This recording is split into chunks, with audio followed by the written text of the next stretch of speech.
ಈ ಚಳಿಲಿ ಈ ಥರ ಬೆಂಕಿ ಮುಂದೆಗಡೆ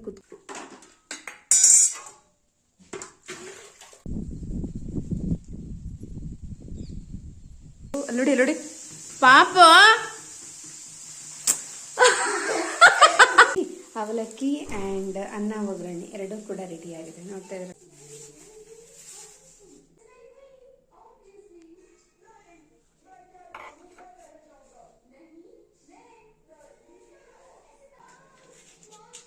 ನಂದು ಯಾಕೋ ಸೈಲೆಂಟ್ ಆಗುತ್ತೆ ಅವಾಗಲೇ ಮಾತು. ಯಾಕೋ ನನಗೂ ಅಷ್ಟು ಗೊತ್ತಿಲ್ಲ. ನಾನು ಎಷ್ಟೋ ಕಷ್ಟ ಟೈಮಲ್ಲಿ ಇದ್ದಾಗ ಅಟ್ಲೀಸ್ಟ್ ಫಿಸಿಕಲ್ ಸಪೋರ್ಟ್ ಕೊಡೋಕ್ಕಾಗಲಿಲ್ಲ ಅಂದರೆ ತೆಗೆಸ್ಕೊಂಡ್ಬಿಡ್ತು. ತಿಂತೈತೆ ಕುರ್ಕುರೆನ ಕರಾಮ್ ಕುರ. Hello friends, good morning. Welcome back to all in one Kannada Sudha vlogs. ಇವತ್ತಿನ ಡೇ ಮಂಡೇ. ಸೊ ಟೈಮ್ ಬಂದು ಕರೆಕ್ಟಾಗಿ 8:30 ಆಗಿದೆ. ಇವತ್ತೇ ಫಸ್ಟ್ ಟೈಮ್ ಕಣ್ಣು ತುಂಬ ನಿದ್ದೆ ಮಾಡಿದ್ದೀನಿ ನಾನು. 8 ಗಂಟೆಗೆ ಎದ್ದಿರೋದು. ನಮ್ಮ ಅತ್ತೆ ಹೂವು ಬಿಡಿಸ್ಕೊಂಬರೋದಕ್ಕೆ ಹೋಗಿದ್ದಾರೆ. ಆ್ಯಂಡ್ ನಾನಿವಾಗ ಬ್ರೇಕ್ಫಾಸ್ಟ್ ರೆಡಿ ಮಾಡಿಬಿಟ್ಟು ಸ್ನಾನ ಮಾಡ್ಕೊಳ್ಳೋದಕ್ಕೆ ನೀರೊಳಗೆ ಒಲೆ ಹಾಕಿದ್ದೀನಿ. ಬ್ರೇಕ್ಫಾಸ್ಟ್ ಬಂದು ಅವಲಕ್ಕಿ ಮಾಡಿದ್ದೀನಿ.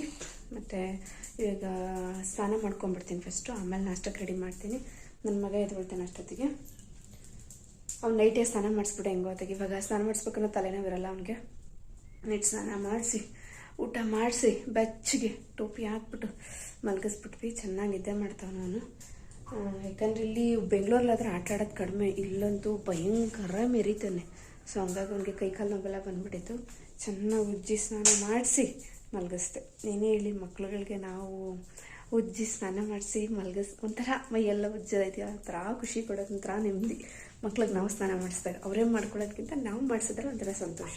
ಬಟ್ ಟೈಮ್ ಇಲ್ಲ ಅಂದಾಗ ಏನೂ ಮಾಡೋಕ್ಕಲ್ಲ, ಬಟ್ ಟೈಮ್ ಇದ್ದಾಗ ಮಾಡಿಸಿದಾಗ ಒಳ್ಳೆಯದು ಹೇಳ್ಬೇಕಂದ್ರೆ. ಆ ಚಾನ್ಸ್ ನೆಕ್ಸ್ಟ್ ಹೋಗ್ತಾ ಹೋಗ್ತಾ ಸಿಗಲ್ಲ. ಈ ಥರ ಎಲ್ಲ ಮಾಡಿಸೋಂಥ ಅವಕಾಶಗಳು ನೆಕ್ಸ್ಟ್ ಹೋಗ್ತಾ ಹೋಗ್ತಾ ಸಿಗಲ್ಲ. ಬಟ್ ಸಿಕ್ಕಾಗ ಚೆನ್ನಾಗಿ ಬಳಸ್ಕೋಬೇಕಷ್ಟೆ. ಅವ್ರು ದೊಡ್ಡವ್ರು ಆಗ್ತಾ ಅವ್ರು ಹೇಳ್ತಾರೆ, ನಾನು ಮಾಡ್ಕೋತೀನಿ ಬಿಡಮ್ಮ, ನೀನು ಮಾಡಿಸ್ಬೇಡ ಅಂತ ಹೇಳ್ಬಿಟ್ಟು. ಹಾಗಾಗಿ ಈಗ ನೀರೊಲೆ ಗುರಿ ಹಾಕಿದ್ದೀನಿ, ಪಾತ್ರೆ ತೊಳ್ಕೊಬೇಕು. ಫ್ರೆಂಡ್ಸ್, ನೋಡ್ತಾ ಇದ್ದಾರಲ್ಲ ಹೆಂಗೆ ಉರಿತೈತೆ. ಈ ಚಳಿಲಿ ಈ ಥರ ಬೆಂಕಿ ಮುಂದೆಗಡೆ ಕುತ್ಕೊಳ್ಳೋದೈತಲ್ಲ, ಸಖತ್ ಮಜಾ ಅಂತಲೇ ಹೇಳ್ಬೋದು. ಆ್ಯಂಡ್ ಚೆನ್ನಾಗಿದೆ.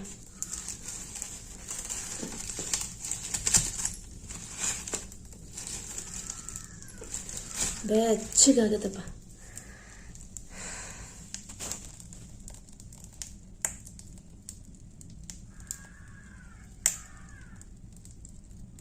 ಏನಾದ್ರು ಹೇಳ್ಬೇಕಾದ್ರೆ ನಿಮಗೆಲ್ಲ ಒಂದು ಗುಡ್ ನ್ಯೂಸ್ ಇದೆ. ಐ ಡೋಂಟ್ ನೋ ನಿಮಗೆಲ್ಲ ಗುಡ್ ನ್ಯೂಸ್ ಅಥವಾ ನನಗೆ ಗುಡ್ ನ್ಯೂಸ್ ಅದು ಅಂತ ಹೇಳ್ಬಿಟ್ಟು. ಏನಂತಂದರೆ ಇವತ್ತು ಅಮ್ಮನ ಮನೆಗೆ ಹೋಗ್ತಾ ಇದ್ದೀನಿ. ಅವತ್ತಿಂದ ಅನ್ಕೊತಾ ಇದ್ದೆ ಹೋಗ್ಬೇಕು ಅಂತ. ಏನು ಅನ್ಕೊತೀನಿ ಬಟ್ ಹೋಗಕ್ಕೆ ಆಗ್ತಾ ಇರಲಿಲ್ಲ. ಬಟ್ ಇವತ್ತು ಫೈನಲಿ ಹೋಗ್ತಾ ಇದ್ದೀನಿ. ಅದು ಹೋಗೋದಕ್ಕೂ ಕೂಡ ಇನ್ನೂ ಕೆಲಸ ಇದೆ, ಕೆಲಸ ಎಲ್ಲ ಮುಗಿಸೋಗ್ಬೇಕು. ಮತ್ತು ಅಡಿಕೆ ತೋಟಕ್ಕೆ ಪೈಪ್ ಹಾಕೋರು ಬರ್ತಾರಂತೆ. ಪೈಪ್ ಹಾಕೋರು ಒಂದು 3-4 ಪೈಪೆಲ್ಲ ಹಾಕಿದ್ಮೇಲೆ ನೋಡಿಕೊಂಡು ಕರೆಕ್ಟಾಗಿದೆ ಹೆಂಗೆ ಅಂತ ಚೆಕ್ ಮಾಡಿ ಫೋಟೋ ಕಳಿಸಿ ಅಣ್ಣನಿಗೆ ಆಮೇಲೆ ಹೋಗಬೇಕು. ಅವ್ರು ಬರೋದೊಂದು 2 ಗಂಟೆ 3 ಗಂಟೆ ಆಗುತ್ತಂತೆ. ನಾನು 11 ಗಂಟೆ ಏನೋ ಪೂಜೆ ಮಾಡಿಬಿಟ್ಟು ಹೊಂಟೋಗ್ಬಿಡೋಣ ಅಂದ್ಕೊಂಡೆ. ಬಟ್ 2 ಗಂಟೆ 3 ಗಂಟೆ ಆಗುತ್ತಂತೆ. ನಮ್ಮನ ಮನೆಗೆ ಹೋಗೋಷ್ಟು 4 ಗಂಟೆ 4:15 ಆಗಿಬಿಡುತ್ತೆ. ಹಂಗೂ ನಾನು ಬುಧವಾರ ರಿಟರ್ನ್ ಆಗಿಬಿಡ್ತೀನಿ ಕಣಮ್ಮ ಅಂತ ಹೇಳಿದ್ದೀನಿ. ನೋಡೋಣ, ಯಾಕಂದರೆ ನಾನು ಗುರುವಾರ ಲಾಸ್ಟ್ ಆಗಿಬಿಡತ್ತೆ ರಜಾ. ಗುರುವಾರ ನ್ಯೂ ಇಯರ್ ಬೇರೆ ಇದೆ. ಸೊ ಅಮ್ಮ ಹೇಳ್ತಾ ಇರೋದು ಬುಧವಾರ ಇದ್ಬಿಟ್ಟು ಗುರುವಾರ ಹೋಗು, ಏನಾಗಲ್ಲ ಅಂತ ಹೇಳ್ತವ್ರೆ. ಸೊ ಅದೆಲ್ಲ ಏನಾಗ್ಬಿಡುತ್ತೆ, ನಂಗೆ ತುಂಬ ರಿಸ್ಕಿ ಅಂತ ಅನಿಸ್ಬಿಡುತ್ತೆ. ಹೋಗಿ ತಕ್ಷಣವೇ ಬ್ಯಾಗ್ ಹಾಕೊಂಡು ಕೆಲ್ಸಕ್ಕೆ ಓಡ್ತಾ ಇರ್ಬೇಕಾ, ಸ್ವಲ್ಪ ಕಷ್ಟ. ಅಟ್ಲೀಸ್ಟ್ ಗುರುವಾರನೇ ಹೋದ್ರೆ ಒಂದು ಸ್ವಲ್ಪ ನಾವು ಅಲ್ಲಿಗೆ ಸೆಟಲ್ ಆದಂಗೆ, ನಮ್ಮ ದೇಹ ಬಾಡಿ ಪಾಪದು ಸೆಟಲ್ ಆಗುತ್ತೆ. ಇಲ್ಲ ನೀವು ಓದೋದಂಗೆ ಬ್ಯಾಗ್ ಹಾಕೊಂಡು ಸ್ಕೂಲ್ಗೆ ಓಡು, ಒಂಥರ ಸ್ಟ್ರೈನ್ ಅನಿಸ್ತಾ ಇರುತ್ತೆ, ನಿದ್ದೆ ಎಳಿತಾ ಇರುತ್ತೆ ಕ್ಲಾಸಲ್ಲೆಲ್ಲ. ದಟ್ಸ್ ವೈ ನೋಡೋಣ, ವೆನ್ಸ್ಡೇನೇ ಹೋಗೋಣ ಅಂತ ಅಂದ್ಕೊಂಡಿದ್ದೀನಿ ರಿಟರ್ನ್ ಬೆಂಗಳೂರಿಗೆ. ನಮ್ಮ ಅಮ್ಮ ಹಿಂಗೆ ಹೇಳತ್ತಂಗೆ. ನಾನು ಒಬ್ಬಟ್ಟು ಮಾಡ್ತೀನಿ ಅಂತ ಹೇಳ್ತಾ ಇತ್ತು. ಅಯ್ಯೋ ನನಗೆ ಇವೆಲ್ಲ ಏನು ಇಷ್ಟ ಆಗಲ್ಲ ತಿನ್ನೋಕ್ಕೆ. ಪಾಪ ಅವ್ರಿಗೇನೋ ಇಷ್ಟ.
ಹೊಡೆದ್ಬಿಟ್ಟು ಬಂದಿದ್ದೀನಿ. ಇವಾಗ ನಾಷ್ಟ ಮಾಡಿಬಿಡೋಣ. ಫಸ್ಟು ನಾಷ್ಟ ಪ್ರಿಪೇರ್ ಮಾಡಿಬಿಡೋಣ. ನನ್ನ ಮಗ ಬೇರೆ ಇದ್ದ, ಹಾಗಾಗಿ ಫಸ್ಟ್ ನಾಷ್ಟಕ್ಕೆ ರೆಡಿ ಮಾಡಿಬಿಟ್ಟು ಆಮೇಲೆ ಬೇಕಾದ್ರೆ ಮಿಕ್ಕಿದ ಕೆಲಸ ಮಾಡ್ಕೊಳ್ಳೋಣ ಅಂತ ಬಂದಿದ್ದೀನಿ.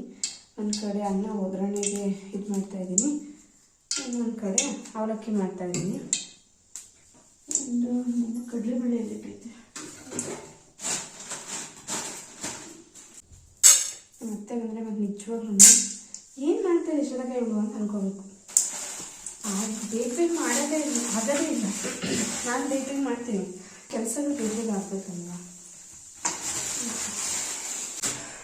ಬಿಟ್ಟು ನಾನು ಹೋಗಿ ಅಲ್ಲಿ ಎಲೆ ಕಿತ್ಕೊಂಡ್ಬರೋದು, ಹೂವು ಕಿತ್ಕೊಂಡ್ಬರೋದು, ಅವ್ನು ಬಾತ್ರೂಮ್ ಮಾಡಿದ, ಪೊಟ್ಟಿ ತೊಳೆಯೋದು, ಈ ಕೆಲಸಗಳು ಹೆಂಗಾಗ್ಬಿಡುತ್ತೆ ಅಂದರೆ ನಾವು ಮಾಡಬೇಕಾಗಿರೋ ಕೆಲಸನ ಸ್ಟಾಪ್ ಮಾಡ್ತಾನೆ ಇರುತ್ತೆ.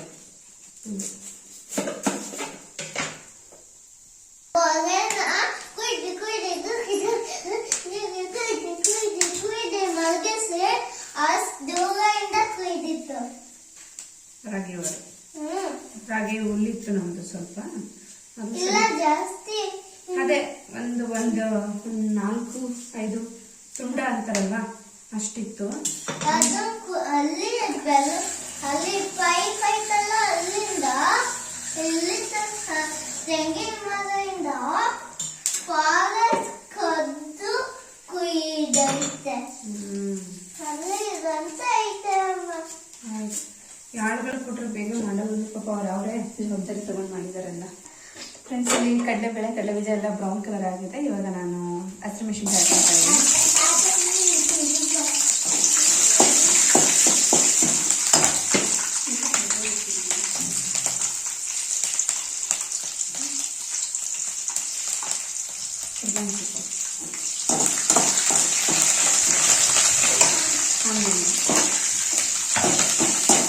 ಬಂದ ಸದ್ದಿಲ್ದಂಗೆ ಇದನ್ನೆತ್ಕೊಂಡ, ಬಿಸ್ಕೆಟ್ ಎತ್ಕೊಂಡ, ಆರಿಬಿಟ್ಟು ಆಚ್ಕೊಂಡ. ನೋಡಿ, ನಾವು ಗೊತ್ತಾಗಲ್ಲ ಅಂತ.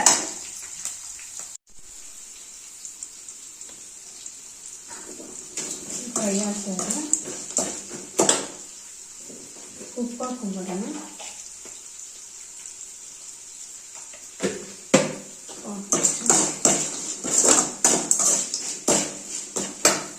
ಬೆಳ್ಳುಳ್ಳಿನ ಕ್ಯಾಪ್ಸಿಕಮ್ ಬಂದಿದೆ, ಅದು ನೋಡಿ ಹಿಂಗಾಗ್ಬಿಡೈತೆ.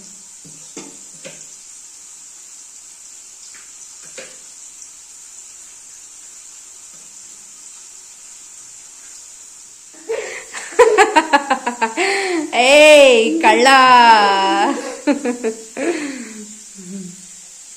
ಬಿಸ್ಕೆಟ್ ಬೇಕು. ಸೊ ಬಿಸ್ಕೆಟ್ ಇವಾಗ ಮೇಲೋಗಿ ಕುತ್ಕೊಂಡ್ಬಿಟ್ಟೈತೆ, ಹಂಗಾಗಿ ಅಯ್ಯೋ ದೇವ್ರೆ, ಮಕ್ಕಳು ನಿಜವಾಗ್ಲು ಸುಮ್ಮನೆ ಹೇಳೋದಲ್ಲ. ಅಪ್ಪ ದೇವ್ರೆ, ನನ್ನ ಮಗ ಬೆಂಗಳೂರಿಗೆ ಹಿಂಗೆಲ್ಲ ಆಡಲ್ಲ, ಊರಲ್ಲಿ ಇದ್ರಂತೂ. ನೋಡಿ ನೋಡಿ ಪಾಪ, ಏ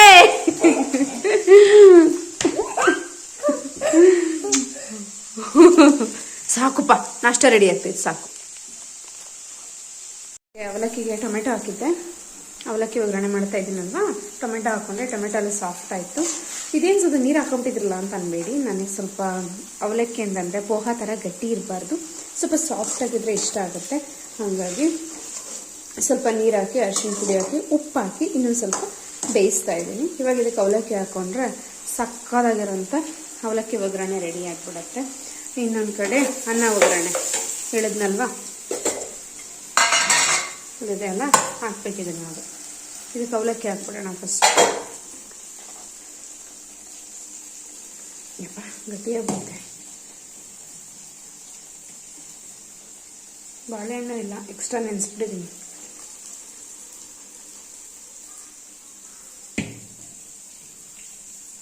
ಎಲ್ಲ ಅನ್ನ ಒಗ್ಗರಣೆ ರೆಡಿಯಾಗಿದೆ. ನೋಡೋಕ್ಕಂತೂ ಸಖತ್ ಬ್ಯೂಟಿಫುಲ್ಲಾಗಿ ಕಾಣ್ತಾ ಇದೆ. ಟೇಸ್ಟ್ ವೈಸು ಅಷ್ಟೇ, ಅನ್ನ ಒಗ್ಗರಣೆ ಸಕ್ಕತ್ತಾಗಿರುತ್ತೆ. ತಂಗ್ಳನ್ನ ಈ ಥರ ಒಗ್ಗರಣೆ ಮಾಡಿಬಿಟ್ರೆ. ಆ್ಯಂಡ್ ಇದಕ್ಕೆ ಕೊತ್ತಂಬರಿ ಸೊಪ್ಪನ್ನು ಹಾಕಬೇಕು ಅನ್ನೋದು ಏನಿಲ್ಲ, ಬಟ್ ಮನೆಯಲ್ಲಿ 1-2 ಕಟ್ಟಷ್ಟೇ ಐತೆ, ಹಾಗಾಗಿ ಹಾಕ್ಬಿಡೋಣ ಮೇಲ್ಗಡೆ ಅಂತ. ಸೊ ಫೈನಲಿ ಅವಲಕ್ಕಿ ಆ್ಯಂಡ್ ಅನ್ನ ಒಗ್ಗರಣೆ ಎರಡೂ ಕೂಡ ರೆಡಿಯಾಗಿದೆ. ನೋಡ್ತಾ ಇದ್ರಲ್ಲ, ಸೋ ಗುಡ್, ಎಷ್ಟು ಚೆನ್ನಾಗಿ ಕಾಣ್ತಾ ಇದೆಯೋ. ಎರಡೂ ನನ್ನ ಫೇವ್ರೇಟ್. ಸ್ವಲ್ಪ ಬಿಸಿ ಆಗ್ತಾ ಇರಲಿ, ಅಷ್ಟೊತ್ತಿಗೆ ಕೊತ್ತಂಬರಿ ಸೊಪ್ಪು ತರ್ತೀನಿ. ದೇವ್ರ ಮನೆ ಪಾತ್ರೆಗಳೆಲ್ಲ ಇತ್ತಲ್ಲ, ಗಂಟೆ, ದೀಪ, ಕಳಸ ಇವೆಲ್ಲ ಕ್ಲೀನ್ ಮಾಡಿ ಇಟ್ಬಿಟ್ಟು ಬಂದೆ ಆಚೆಗಡೆ, ನೀರು ಸೋರಲಿ ಅಂತ ಹೇಳ್ಬಿಟ್ಟು. ಬಂದಿದ್ದು ಇದರೊಳಗಡೆ ಬ್ರೇಕ್ಫಾಸ್ಟು ರೆಡಿ ಮಾಡಿಕೊಂಡೆ. ಇವಾಗ ಬ್ರೇಕ್ಫಾಸ್ಟ್ ರೆಡಿ ಆಯ್ತಲ್ಲ, ದೇವ್ರ ಮನೆಯೆಲ್ಲ ಕ್ಲೀನ್ ಮಾಡ್ಕೊತಾ ಇದ್ದೀನಿ. ದೇವ್ರ ಮನೆಯೆಲ್ಲ ನೀಟಾಗಿ ಹಿಂಗೆ ಕ್ಲೀನ್ ಮಾಡ್ಕೊಂಬಿಟ್ರೆ, ಯಾಕಂದರೆ ಪಾಪ ಅಮ್ಮ ಕೆಲಸ ಜಾಸ್ತಿ ಇರುತ್ತೆ, ಅವ್ರು ಅಷ್ಟೊಂದು ನೀಟ್ ಮಾಡೋಕ್ಕೆ ಹೋಗೋಲ್ಲ. ನೀವು ಬೇಕಾದ್ರೆ ಹಳ್ಳಿ ಕಡೆ ಹೋಗಿ ನೋಡಿ, ಅಂದರೆ ನೀವು ಹೋಗಿರ್ತೀರ, ನೋಡಿರ್ತೀರ, ಗೊತ್ತಿರುತ್ತೆ, ಆಲ್ಮೋಸ್ಟ್ ಎಲ್ಲರೂ ಎಕ್ಸ್ಪೀರಿಯೆನ್ಸ್ ಮಾಡಿರ್ತೀರ. ಹಳ್ಳಿಗಳ ಕಡೆ ತುಂಬ ನೀಟೆಲ್ಲ ಮಾಡೋದಕ್ಕೆ ಹೋಗಲ್ಲ, ಮಾಡೋದೇ ತುಂಬ ರೇರು. ಸೊಸೆದಿರು ಬಂದರೆ ಮಾಡಬೇಕು, ಇಲ್ಲ ಅವರು ಯಾವಾಗಲಾದ್ರು ಪುರ್ಸೊತ್ತಾಗಿದ್ದಾಗ ನೀಟ್ ಮಾಡ್ಕೊತಾರೆ. ಅದರ್ವೈಸ್ ಮೇಲೆ ಕ್ಲೀನ್ ಮಾಡಿಕೊಂಡು ಪೂಜೆ ಮಾಡ್ಕೊಂಡು ಅವರು ಸುಮ್ಮನಾಗಿರ್ತಾರೆ. ಹಿಂಗೆ ಅಪರೂಪಕ್ಕೆ ನಾವು ಸೊಸೆದಿರು ಬಂದುಬಿಟ್ರಂತೂ ಮನೆ ಕ್ಲೀನ್ ಮಾಡಿ ಮುಗಿಸೋಷ್ಟೊತ್ತಿಗೆ ನಿಜವಾಗ್ಲೂ ನಮ್ಮ ಬೆಂಡೆತ್ತಿ ಬ್ರೇಕ್ ಆಗ್ತಂಗೆ ಆಗ್ಬಿಟ್ಟಿರ್ತದೆ. ಮೂಳೆ ಎಲ್ಲ ಮುರಿದೋಗಿರ್ತವೆ ನಮಗೆ. ಸೊ ಇವಾಗ ದೇವ್ರಿಗೆ ವಿಭೂತಿ ಇಟ್ಬಿಟ್ಟು ಪೂಜೆ ಮಾಡ್ತಾಯಿದ್ದೀನಿ. ಏನೋ ಗೊತ್ತಿಲ್ಲ, ದೇವ್ರಿಗೆ ಅರಿಶಿನ ಕುಂಕುಮ ಜೊತೆಗೆ ಫಸ್ಟು ವಿಭೂತಿ ಇಟ್ಟು ಆಮೇಲೆ ಅರಿಶಿನ ಕುಂಕುಮ ಒಂಥರ ನೋಡೋಕ್ಕೆ ಒಂಥರ ಲುಕ್ ವೈಸ್ ತುಂಬ ಚೆನ್ನಾಗಿ ಕಾಣುತ್ತೆ ದೇವರು. ಹಾಗಾಗಿ ಎಲ್ಲ ಫೋಟೋಗಳಿಗೂ ಇಟ್ಟೆ ನಾನು. ಇಲ್ಲಿ ಸ್ವಲ್ಪ ನಂಗೆ ಟೈಮ್ ಸಿಗುತ್ತೆ ಪೂಜೆ ಎಲ್ಲ ಮಾಡೋದಕ್ಕೆ, ಬಟ್ ಬೆಂಗಳೂರಲ್ಲಿ ಸ್ವಲ್ಪ ಹರಿಬರಿಲಿ ಮಾಡಿಬಿಡ್ತೀನಿ, ಟೈಮೇ ಸಿಗೋಲ್ಲ ನಂಗೆ ಹಿಂಗೆಲ್ಲ ಸಮಾಧಾನದಲ್ಲಿ ಪೂಜೆ ಮಾಡೋಕ್ಕೆ. ಪೂಜೆ ಮಾಡಿದೆಲ್ಲ ಆಯಿತು. ನನಗೂ ಕೂಡ ನಿಜವಾಗ ಹೊಟ್ಟೆ ಸಿದಾಯಿತು. 11 ಗಂಟೆ 11:30 ಹತ್ತತ್ರ ಆಯ್ತಾ ಇದ್ದಂಗೆ ಹೊಟ್ಟೆ ಸ್ವಲ್ಪ ಜಾಸ್ತಿನೇ ಹಸಕ್ಕೆ ಶುರುವಾಗುತ್ತೆ. ನಾನಿವಾಗ ಸ್ವಲ್ಪ ಇದೇನು ಅನ್ನ ಒಗ್ಗರಣೆ ಮಾಡಿದ್ನಲ್ಲ, ಅದು ಒಂದು ಸ್ವಲ್ಪ ಅವಲಕ್ಕಿ ಹಾಕ್ಕೊಂಡಿದ್ದೀನಿ. ಚೆನ್ನಾಗಿತ್ತು. ನನಗೆ ಅವಲಕ್ಕಿಗಿಂತ ಅನ್ನ ಒಗ್ಗರಣೆ ತುಂಬ ಇಷ್ಟ ಆಯಿತು. ನನ್ನ ಮಗನಿಗೆ ಪೂಜೆ ಆದ ತಕ್ಷಣ ಅವನಿಗೆ ಫಸ್ಟ್ ನಾಷ್ಟ ತಿನ್ನಿಸ್ಬಿಟ್ಟೆ. ಅವನು ಸ್ವಲ್ಪ ತಿನ್ನೋದು ಲೇಟು, ಒಂದು 2 ಅವರ್ ತಿಂದ್ಬಿಡ್ತಾನೆ ಕೂತ್ಕೊಂಡು. ಬೇಗ ತಿನ್ನಲ್ಲ ಊಟನ. ನಾಷ್ಟನೇ ಆಗಲಿ ಊಟನೇ ಆಗಲಿ ಏನೇ ಮಾಡಿದ್ರು ಅಷ್ಟೇ, ಅವನು ಫಸ್ಟ್ ತಿನ್ನಿಸ್ಬಿಟ್ಟು ಆಮೇಲೆ ನಾನು ಹಾಕ್ಕೊಂಡು ತಿಂದೆ. ಆಮೇಲೆ ಸ್ವಲ್ಪ ಹೊತ್ತು ಯಾಕೋ ಹಂಗೆ ರೆಸ್ಟ್ ಮಾಡಬೇಕು ಅಂತ ಅನ್ನಿಸ್ಬಿಡ್ತು. ಕೆಲಸನೂ ಏನೂ ಇರಲಿಲ್ಲ, ಹಿಂದಿನ ದಿವಸನೇ ಎಲ್ಲ ಮುಗಿಸಿದ್ದೆ. ಮತ್ತು ಇವತ್ತು ಪೂಜೆ ಬೇರೆ ಮುಗಿಸಿದ್ನಲ್ಲ, ಆರಾಮಾಯಿತು ನನಗೆ. ನನ್ನ ಮಗನ ಜೊತೆ ಒಂದು 2 ನಿಮಿಷ ಹಂಗೆ ಮಲ್ಕೊಂಡೆ ತೆಗೆ. ಮಧ್ಯಾಹ್ನದ ಊಟಕ್ಕೆ ರೆಡಿ ಮಾಡಬೇಕಲ್ಲ, ಹಾಗಾಗಿ ಅವರೆಕಾಳು ಸುಲ್ಕೊಂಡಿದ್ದೀನಿ. ಇವಾಗ ಕುಕ್ಕರ್ಗೆ ಹಾಕಿ ಒಂದು ಕೂಗಿಸ್ಬಿಡ್ತೀನಿ. ಇದು ಕೂಗ್ಸಾದ್ಮೇಲೆ ನಾನು ನುಗ್ಗೆ ಸೊಪ್ಪನ್ನು ಬಿಡಿಸ್ಕೊಂಡು ಬೇಯಿಸ್ಬಿಟ್ಟು ಒಂದು ಒಗ್ಗರಣೆ ಹಾಕಿದ್ರೆ ರೈಸ್ ಅಷ್ಟೇ. ಇವತ್ತು ಮುದ್ದೆ ಮಾಡೋಂಗಿಲ್ಲ, ಕುಕ್ಕರ್ ಆಚೆ ಇದೆ. ಬೆಳಗ್ಗೆ ತೊಳೆದಿದ್ದ ಪಾತ್ರೆ ಆಚೆನೇ ಇವೆ. ಇವಾಗ ಕುಕ್ಕರ್ ತೊಗೊಂಡು ಬಂದು ಕುಕ್ಕರ್ ಒಳಗಡೆ ಕಾಳು ಹಾಕ್ಬಿಟ್ಟು ಒಂದು ಕೂಗಿಸ್ಬಿಡ್ತೇನೆ.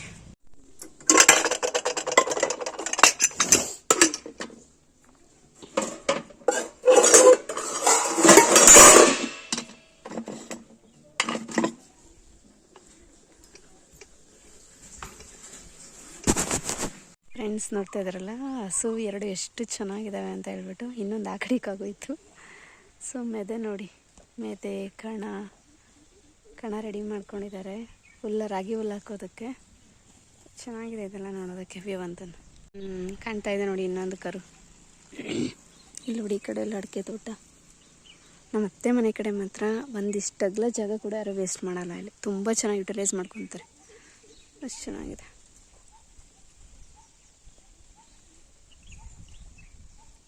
ಅವಾಗೆಲ್ಲ ಮಾಡೋರು ನಮ್ಮ ಮನೇಲೂ ಕೂಡ, ಇವಾಗ ಆಗಲ್ಲ ಅಂತ ಕೈ ಬಿಟ್ಟರು ಅಷ್ಟೆ.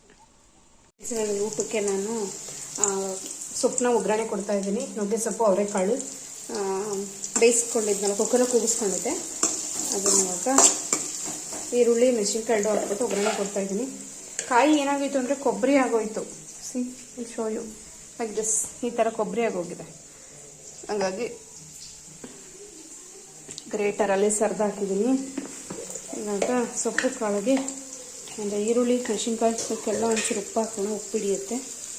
ಚೆನ್ನಾಗಿ ಮಿಕ್ಸ್ ಕೊಡೋಣ.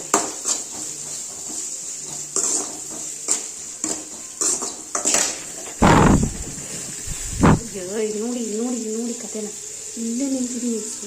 ಸುರಿದೋಯ್ತದ ಒಂದು ನಿಮಿಷಕ್ಕೆ.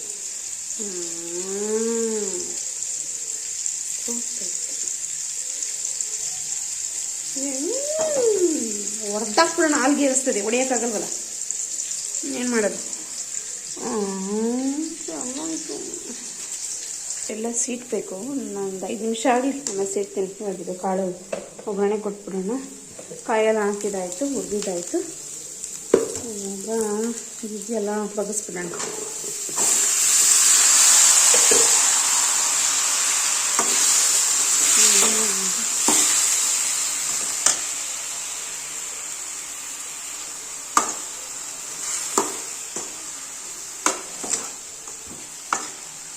ಆ್ಯಕ್ಚುಲಿ ನೆನ್ನೆನೇ ಮಾಡಬೇಕಾಗಿತ್ತು.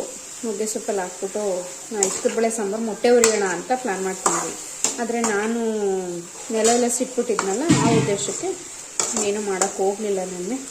ಹಾಗಾಗಿ ಇವಾಗ ನುಗ್ಗೆ ಸೊಪ್ಪು ಎಳೆದು ಚೆನ್ನಾಗಿತ್ತು, ವೇಸ್ಟ್ ಆಗುತ್ತೆ ಅಂದ್ಬಿಟ್ಟು ಸ್ವಲ್ಪ ಹಾಕಿ ಸರ್ವ್ ಮಾಡ್ತೀನಿ.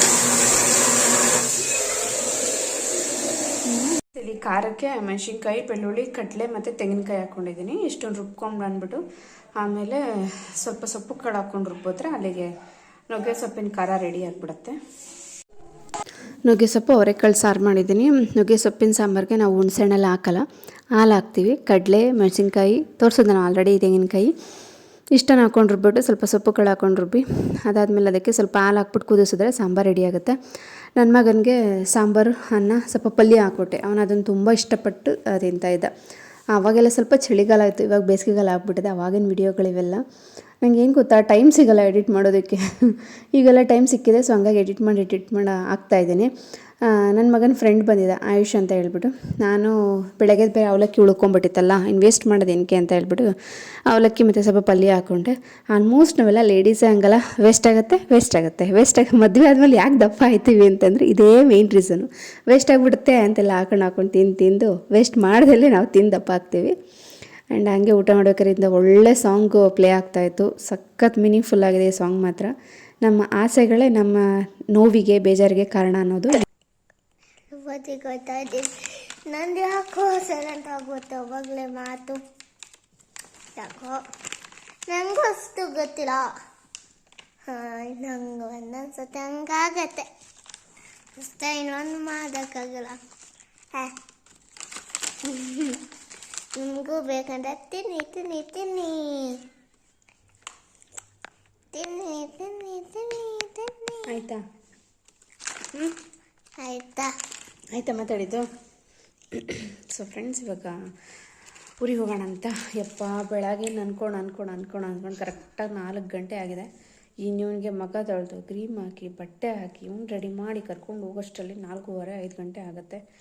ಆ್ಯಂಡ್ ಅತ್ತೆಗೆ ಸ್ವಲ್ಪ ಟೀ ಕೊಟ್ಬಿಟ್ಟು ಹೋಗೋಣ ಅಂತ ಟೀಗೆ ಇಟ್ಟಿದ್ದೀನಿ. ಏನೋ ಗೊತ್ತಿಲ್ಲ, ಒಂಥರ ಬೇಜಾರು ಅಷ್ಟೆ.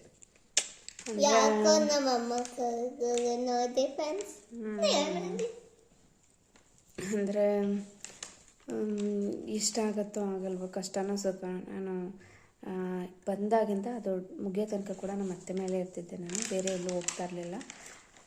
ಬಟ್ ಈ ಸರಿ ಅಮ್ಮನ ಮನೆಗೆ ಹೋಗ್ತಾ ಇದ್ದೀನಿ. ಏನೋ ಒಂಥರ ಬೇಜಾರು ಅನಿಸ್ತಾ ಇದೆ. ಮೀನ್ಸ್ ಏನೋ ಅದು ಹೇಳ್ಕೊಳಕ್ಕೆ ಬರ್ತಾಯಿಲ್ಲ ನನಗೆ. ಇಲ್ಲೇ ಇರಬೇಕು ಅಂತ ಅನಿಸ್ತಾ ಇದೆ. ಅಂದರೆ ನಮ್ಮಮ್ಮಂಗೆ ಹೇಳ್ಬಿಟ್ಟಿದ್ದೀನಲ್ಲ, ನಮ್ಮಮ್ಮ ಏನು ಬರಲೇಬೇಕು ಬಾ ಅಂತ. ಅವರೇನು ಫೋರ್ಸ್ ಮಾಡಿ ಇನ್ವೈಟ್ ಮಾಡಲ್ಲ. ಬರ್ತೀನಿ ಅಂದರೆ ಸರಿ ಬಾರವಾಯಿತು ಅಂತ ಹೇಳ್ತಾರೆ. ಅವರಿಗೆ ಬರ್ತೀನಿ ಅಂತ ಹೇಳಿದ್ದೀನಿ. And emotionally feeling. ಆ್ಯಂಡ್ ಅದೇ ಟೈಮ್ ಕರೆಕ್ಟಾಗಿ ಒಂದು ಸಾಂಗ್ ಬೇರೆ ಬಂತು ನೋಡಿ, ಪ್ಲೇ ಮಾಡಿದ್ದೀನಿ. ಮೂಳೆ ಮಾಂಸವೇ ಈ ಏನೋ ಅದು ಸಾಂಗ್ ಇದೆ ನೋಡಿ, ಅದು ಅಷ್ಟೇ. ಅದ್ರ ಮೀನಿಂಗ್ ತಿಳ್ಕೊಂಬಿಟ್ರೆ ಅಪ್ಪ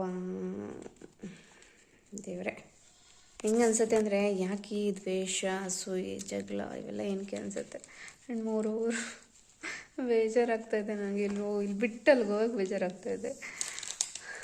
ನಂಗೆ ಆಯ್ತಾ ಇಲ್ಲ, ನಂಗೆಲ್ಲರೂ ಊರಿಗೆ ಕರ್ಕೊಂಡೋಗಿ ಖುಷಿ, 4 ದಿನ ಖುಷಿ, ಅಲ್ಲಿ ಕತನ ಖುಷಿ, ಬೆಂಗಳೂರು. ಸೊ ಬನ್ನಿ ಇವಾಗ ಒಂದು ಸರಿ ಪಾಪ ಅಮ್ಮ ಹೋಗ್ಬೇಕಾದ್ರೂ ಅಷ್ಟೇ ಬರ್ತೀನವ ಅಂತೇನು ಅವ್ರೇನು ಸರಿಯಾಗಿ ಹೇಳಲಿಲ್ಲ. ಅವ್ರಿಗೂ ಬೇಜಾರು, ಯಾಕಂದ್ರೆ ನಾನು ಯಾವತ್ತೂ ಈ ಥರ ಹೋಗಿದ್ದಿಲ್ಲ. ಹಂಗಾಗಿ ಟೀ ಕೊಟ್ಬಿಟ್ಟು ಹೇಳ್ಬಿಟ್ಟು ಹೋಗೋಣ, ಟೀ ಮಾಡ್ತಾಯಿದ್ದೀನಿ ಅವ್ರಿಗೋಸ್ಕರ ಅಂತ. ಆ್ಯಂಡ್ ಅನ್ನ ಎಲ್ಲ ಬೆಳೆದೊಂದು ಪಾತ್ರೆಗೆ ಹಾಕಿ ಏನೇನಿತ್ತು ಪಾತ್ರೆಗಳು ಎಲ್ಲವನ್ನೂ ತೊಳೆದ್ಬಿಟ್ಟು ಅಲ್ಲಿ ಇಟ್ಬಿಟ್ಟಿದ್ದೀನಿ. ನಾನು ನೋಡ್ತಾ ಇದ್ರಲ್ಲ, ಒಳಕಲ್ಲ ಹತ್ರ ಇಟ್ಬಿಟ್ಟಿದ್ದೀನಿ. ಪಾಪ ಅವರು ಸಾಕಾಗಿ ಬರ್ತಾರೆ, ನಾನು ಇಲ್ಲೆಲ್ಲ ಬಿಟ್ಬಿಟ್ಟು ಹೊಂಟೋದ್ರೆ ಅವ್ರಿಗೂ ಕಷ್ಟ ಆಗುತ್ತೆ ಅಂದ್ಬಿಟ್ಟು ನನ್ನ ಕೈಲಿ ಎಷ್ಟಾಗುತ್ತೋ, ನನ್ನ ಬುದ್ಧಿ ಎಷ್ಟು ಓಡುತ್ತೋ ಅಷ್ಟು ನಾನು ಹೆಲ್ಪ್ ಮಾಡಿಕೊಟ್ಟು ಹೋಗ್ತಾ ಇದ್ದೀನಿ. ಟೀ ಕೊಟ್ಬಿಟ್ಟು ಯಾಕೆ ಸರಿ ಅಮ್ಮನಿಗೆ ಬಾಯ್ ಹೇಳ್ಬಿಟ್ಟು ಹೋಗಬೇಕು. ಅಡೋಣು ಏನೋ ಒಂಥರ ಇಷ್ಟ ಮತ್ತೆ ಅಂದರೆ ಒಂಥರ ಬಿಟ್ಟು ಹೋಗೋಂಥರ ಬೇಜಾರಾಗ್ತಾಯಿದೆ. ನನಗೆ ಬಿಟ್ಟು ಹೋಗಲ್ಲ, ಮತ್ತೆ I will come back. But feeling sad. Friends, ರೆಡಿಯಾಗಿದ್ದಾಯಿತು. ಟೈಮ್ ಬಂದು 4:15 ಆಗಿದೆ. ಈಗ ನಾನು ಮಧ್ಯಾಹ್ನ ಹೊರಬೇಕು ಅಂತ ಅಂದ್ಕೊಂಡೆ, 2 ಗಂಟೆ ಅಥವಾ 3 ಗಂಟೆ ಒಳಗಡೆ. ಎಲ್ಲನೂ ಸಣ್ಣ ಪುಟ್ಟ ಕೆಲಸಗಳು ಮಾತ್ರ ಸಾಗೋದೇ ಇಲ್ಲ. ಎಲ್ಲನೂ ಮಾಡಿ ಮುಗಿಸಿ ಇವಾಗ ಹೊರಡ್ತಾ ಇದ್ದೀನಿ. ಬ್ಯಾಕ್ ಆಗಿದೆ. ನಮ್ಮ ಅತ್ತೆಗೆ ಇವಾಗ ಲಾಸ್ಟು ಟೀ ಕೊಟ್ಬಿಟ್ಟು ಬರ್ತೀನಿ ಕಣಮ್ಮ ಅಂತ ಹೇಳ್ಬಿಟ್ಟು ಬರಬೇಕು. ಹಾಗೆ ನಿಮ್ಮನ್ನು ಕೂಡ ಕರ್ಕೊಂಡು ಹೋಗ್ತೀನಿ ತೋಟದ ಹತ್ರ. ಬನ್ನಿ. ಗಾಡಿ ಎಲ್ಲ ಹಾಕ್ಬಿಟ್ಟು ಟೀ ತೊಗೊಂಡು ಹೋಗ್ತಾ ಇದ್ದೀನಿ ಫ್ರೆಂಡ್ಸ್. ಇವಾಗ ಕೊಟ್ಟುಬಿಟ್ಟು ಬರಲಿಲ್ಲಮ್ಮ ಅಂತ ಹೇಳ್ಬಿಟ್ಟು ಹೋಗೋದು. ಪಾಪ ಬಿಲೀವ್ ಇಟ್ ಆರ್ ನಾಟ್, ನಾನು ಎಷ್ಟೋ ಕಷ್ಟ ಟೈಮಲ್ಲಿ ಇದ್ದಾಗ ಅಟ್ಲೀಸ್ಟ್ ಫಿಸಿಕಲ್ ಸಪೋರ್ಟ್ ಕೊಡೋಕ್ಕಾಗಲಿಲ್ಲ ಅಂದರೆ ಲೈಕ್ ಮಾತಲ್ಲಾದ್ರೂ ಹಂಗಲ್ಲ ಕಣವ ಹಿಂಗೆ ಕಣವ ಅಂತ ತುಂಬ ಒಳ್ಳೇದು ಹೇಳಿರೋದು ನಮ್ಮ ಅತ್ತೆ. ಹಾಗಾಗಿ ಸ್ಪೆಷಲ್ ಕನೆಕ್ಷನ್ ಇದೆ. ಒಂಥರ ಎಮೋಷ್ನಲ್ ಆಗ್ಬಿಡ್ತೀನಿ. ಇಲ್ವಲ್ಲ ಅದಕ್ಕೆ ಬಂದು. ಹಾಂ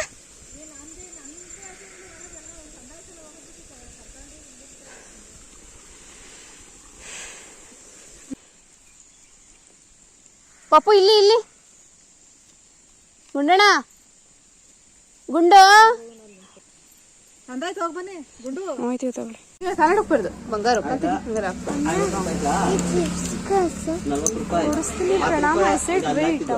ಇದೆಲ್ಲ ಮುಗಿತು ಇವಾಗ 90 5 ರೂಪಾಯಿ ನಾ ಕೊಡ್ತೀನಿ ಆಯ್ತಾ. ಇದು 95 ಆಗಿಲ್ಲ, ಹಾಲೊಂದು ಲೆಕ್ಕ. ಇದು 30, ಇದು 15, 45, 55, 65, 65. ಗಾಡಿಗೆ ಪೆಟ್ರೋಲ್ ಹಾಕಿಸ್ಕೊಂಡು ಇಲ್ಲಿ ಗಿಜ್ಜಗರ್ಗೊಪ್ಪಲ್ಲಿ ಅಮ್ಮ ಹಂಗೆ ಹಾಲು ತೊಗೊಬರವ ಅಂತ ಹೇಳಿದ್ರು. ನಾವು ಇರ್ತೀವಲ್ವ ಅಲ್ಲಿ ಹಸು ಏನು ಇಲ್ದಿರೋದ್ರಿಂದ ಯಾರ ಮನೆಯಲ್ಲೂ ಬಿಡಿಸ್ಕೊಳ್ಳಲ್ಲ. ಅವಾಗೆಲ್ಲ ಬಿಡೋರು ವರ್ತನೆಗೆ ಅಂತ ಹೇಳ್ಬಿಟ್ಟು 1 ಗ್ಲಾಸ್ 2 ಗ್ಲಾಸ್ ಬಿಡೋರು. ಇವಾಗೆಲ್ಲ ನಿಂತೋಗ್ಬಿಟ್ಟಿದೆ ಅದು. ಎಲ್ಲರೂ ಏನು 1 ಗ್ಲಾಸ್ ಹಾಲು ಸಿಕ್ಕರು ತೊಗೊಂಡು ಡೈರಿಗೆ ಹಾಕ್ಬಿಡ್ತಾರೆ. ಹಾಗಾಗಿ ಅಮ್ಮ 1 ಲೀಟ್ರ್ ಹಾಲು ತೊಗೊಬಂದರು. ಹಾಲು ತೊಗೊಂಡು ನಾನು ಇದು ತೊಗೊಂಡು ಏನೇಳಿ ಪೆಟ್ರೋಲ್ ಹಾಕಿಸ್ದೆ. ನನ್ನ ಮಗ ಅಂಗಡಿ ಕಂಡುಬಿಟ್ರೆ ಸಾಕು, ಅವ್ನ ಕೈಲಿ ಒಂದಷ್ಟು ತಿಂಡಿಗಳಿದ್ರು ಅಂಗಡಿ ಕಂಡುಬಿಟ್ರೆ ಏನಾರು ಒಂದು ಬೇಕು ಅಂತ ತಲೆ ತಿಂತಾನೆ. ಅವನಿಗೂ ಒಂದು ಲೇಸ್ ಪ್ಯಾಕೆಟ್ ಕೊಡಿಸಿ ಕರ್ಕೊಂಡು ಹೋದೆ ಮನೆಗೆ. ಅಮ್ಮ ಇರಲಿಲ್ಲ. ಫ್ರೆಂಡ್ಸ್ ಅಲ್ಲಿ ಬಿಟ್ಟಿದ್ದು ಟೈಮ್ ಎಷ್ಟು 5 ಗಂಟೆ ಮಾಡಿದ್ದೀನಿ ಬರೋಷ್ಟರಲ್ಲಿ. 5:08 ಆಗಿದೆ. ಜಸ್ಟ್ ಈಗ ಬಾಗಿಲು ತೆಗಿಬೇಕು. ಅಮ್ಮ ಕೆಲ್ಸಕ್ಕೆ ಹೋಗಿದ್ದಾರೆ. ಓಪನ್ ಮಾಡ್ಕೊಳ್ಳಿ. ಹಾಂ ನಮ್ಮ ಮನೆ ಹಿಂದೆಗಡೆ ನೇಚರ್ ನೋಡೋದು ಏನು ಚೆಂದ ನನಗೆ ಗೊತ್ತಾ. ಸಕ್ಕತ್ತಾಗಿದೆ ಆ್ಯಕ್ಚುಲಿ. ಅಮ್ಮ ಇವಾಗೇನೋ ಮೆಣಸಿನ್ಕಾಯಿ ಗಿಡ ಎಲ್ಲ ಹಾಕೊಂಡ್ಬಿಟ್ಟವ್ರೆ. ನಾನು ಹಂಗೂ 1-2 ಮೆಣಸಿನ್ಕಾಯಿ ತೊಗೊಂಬಂದೆ. ಇರ್ತಾವೋ ಇರಲ್ವ ಇಲ್ಲಿ ಅಂದ್ಬಿಟ್ಟು. ಸೊ ಒಂದು 5 ಮಿನಿಟ್ಸ್ ಕುತ್ಕೊಂಡ್ಬಿಡ್ಬೇಕು ಇಲ್ಲಿ ಮನೆಯಿಂದ ಬಂದ್ಬಿಟ್ಟು. ಆಗಲೇ ಚಂದ. ಇಲ್ಲೆಲ್ಲ ಆ್ಯಕ್ಚುಲಿ ಕೀರೆ ಸೊಪ್ಪು ಹಾಕಿದ್ರು, ಬಟ್ ಇಲ್ಲಿ ಅದೆಲ್ಲ ಇವಾಗ ಏನಾಗಿದೆ ಏನೋ ಒಡೆ ಬಂದುಬಿಡತ್ತಲ್ಲ, ಹಂಗಾಗಿ ಅದನ್ನೆಲ್ಲ ಇವಾಗ ತೆಗೆದುಬಿಟ್ಟಿದ್ದಾರೆ. ಇವಾಗ ಎಲ್ಲರೂ ಇರಲಿ ರುಚಿಗೆ ಅಂದ್ಬಿಟ್ಟು ಹಸಿರು ಮೆಣಸಿನ್ಕಾಯಿ ಹಾಕ್ಕೊಂಡಿದ್ದಾರೆ. ಟೊಮೆಟೊ ಗಿಡ, ಹಸಿರು ಮೆಣಸಿನ್ಕಾಯಿ ಹಿಂಗೆ ಹಾಕ್ಕೊಂಡಿದ್ದಾರೆ. ಇಲ್ಲಿಗೆ ಬಂದರೆ ಇಲ್ಲಿ ಒಂಥರ ಖುಷಿ ಆಗ್ತಾ ಇರುತ್ತೆ. ಬಟ್ ಅತ್ತೆ ಮನೆಯಿಂದ ಅಮ್ಮನ ಮನೆಗೆ ಬರೋದು, ಅಮ್ಮನ ಮನೆಯಿಂದ ಅತ್ತೆ ಮನೆಗೆ ಹೋಗೋದು, ಅದು ಮಧ್ಯೆ ಇರುತ್ತಲ್ಲ, ಒಂಥರ ಸಂಕಟ ಅನಿಸ್ತಾ ಇರುತ್ತೆ ಅಷ್ಟೆ.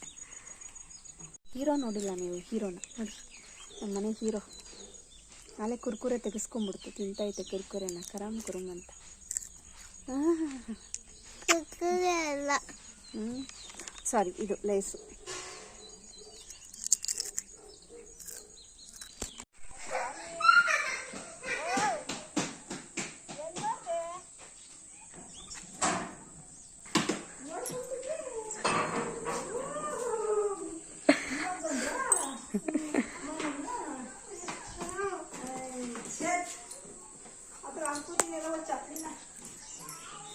ಕೊಡಮ್ಮ. ಇವಾಗ ಬಂದು ಇನ್ನೂ ಒಳಕ್ಕೆ ಹೋಗಿಲ್ಲ. ಹಾಕ್ಲಿಸ್ತಾ ಇದ್ವು. ಯಾರು ಹಾಕ್ಲಿಸ್ತಾ ಇದ್ದೆ. ಹಾಂ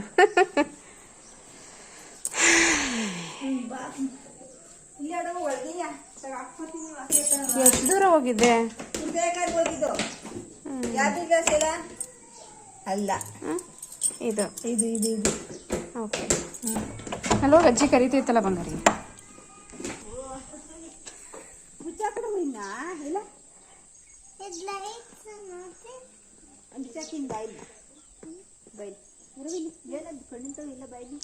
ಅದೇನೋ ಕಡ್ಜ ಕಚ್ಬಿಟ್ಟೈತೆ ಕಣಮ್ಮ. ಹೌದು, ಅಡಿಕೆ ತೋಟದಲ್ಲಿ ಕೂರ್ಸಿದ್ವಾ ಏನೋ ಕೆಲಸ.